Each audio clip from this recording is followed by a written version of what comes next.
Hello friend, જય શ્રી કૃષ્ણ। દુનિયાનું સૌથી હેલ્ધી અને માત્ર ચોમાસામાં જ મળતું આ શાક ભરવાની ઝંઝટ વગર માત્ર 5 મિનિટમાં બની જાય તેવું ભરેલા કંટોલાનું શાક બનાવીશું। તેના માટે વજનમાં મેં 300 ગ્રામ કંટોલા લીધા છે અને આ રીતના મીડિયમ હોય એવા કંટોલા લીધા છે। તો વધારે પડતા કડક હોય એવા લેવાના નથી। અંદર બિયાનો ભાગ કડક હશે તો બધો જ ભાગ કાઢવો પડશે।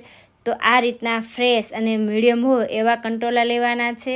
તો કંટોલાને મેં સારી રીતે ધોઈ લીધા છે અને આ રીતે બંને સાઈડ ડીટિયાનો ભાગ કાઢી એકદમ પતલી એવી ચપ્પુ વડે આપણે ઉપરની જે છાલ છે એ કાઢશું અને 2 ભાગમાં કટ કરી અને જે બિયાનો કડક ભાગ હોય તો આ રીતે ચપ્પુથી અંદરનો ભાગ કડક હોય એ કાઢી લેવાનો। જો કૂણા હોય તો બિયાનો ભાગ કાઢવાનો નથી।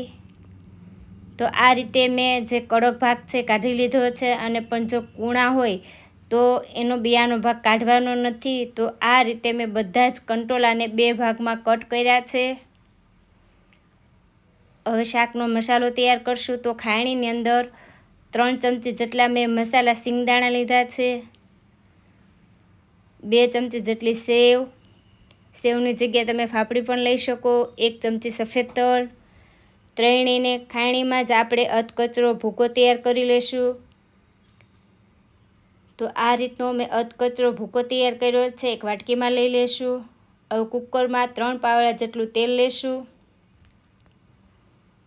તેલ ગરમ થાય એટલે તમાલપત્ર, લાલ મરચું, એક તજનો ટુકડો, એક બાદિયાનો ટુકડો, રાઈ, જીરું, આદુના ટુકડા, મરચાંના ટુકડા અને લસણના ટુકડા એડ કરશું। જો તમે ડુંગળી ખાતા હોય તો એ પણ એડ કરજો। મેં આ રીતે લાંબી કટ કરી અને એક ડુંગળી લીધી છે, એનો સ્વાદ ખૂબ જ સરસ આવશે। તો થોડી બ્રાઉન કલરની થાય ત્યાં સુધી આ ડુંગળીને કૂક થવા દેશું। પછી આપણે કંટોલા એડ કરશું અને બરાબર મિક્સ કરી લેશું। અત્યારે ગેસની ફ્લેમ મીડિયમ રાખી અને આ શાકને 2 મિનિટ માટે ખુલ્લું જ આપણે ચડવા દેશું। તો મસાલામાં હિંગ, હળદર, ધાણા જીરું, લાલ મરચું, થોડો ગરમ મસાલો, સ્વાદ અનુસાર મીઠું, 1 થી 1.5 ચમચી જેટલો મેં ગોળ લીધો છે, અડધું લીંબુ નીચોવ્યું છે। બરાબર બધા જ મસાલા મિક્સ કરી લેશું। હવે જે મસાલો આપણે ખાયણીમાં તૈયાર કર્યો છે એ પણ એડ કરી દેશું। તો આ રીતનો મેં અધકચરો તૈયાર કર્યો છે। બધા જ મસાલા બરાબર મિક્સ કરી અને 2 થી 3 મિનિટ ખુલ્લું જ આ શાકને કૂક થવા દેશું।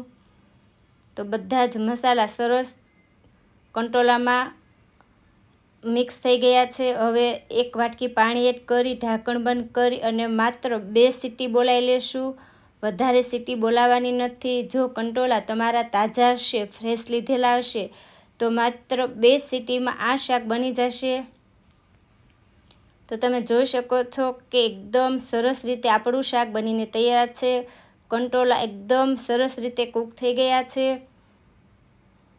તો એકદમ ભરવાની ઝંઝટ વગર એકદમ ટેસ્ટી એવું, ખરેખર ખૂબ જ ટેસ્ટી એવું એકદમ કાઠિયાવાડી સ્વાદ સાથે ભરેલા કંટોલાનું શાક બનીને તૈયાર છે।